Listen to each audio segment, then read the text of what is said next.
This is going to be the nature guide, and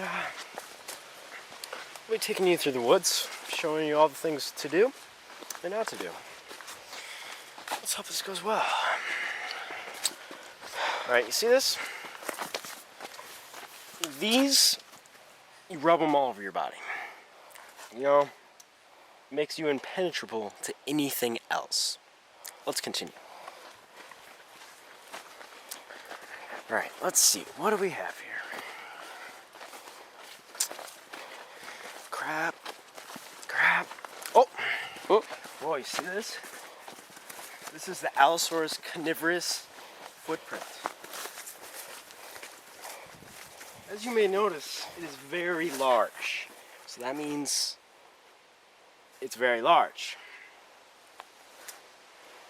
Let's continue.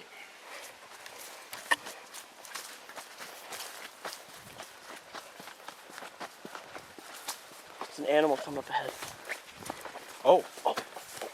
Watch out. Alright, we have to get down out of the way. This is a very vicious animal. Quiet. Very vicious. It eats from the branches of trees.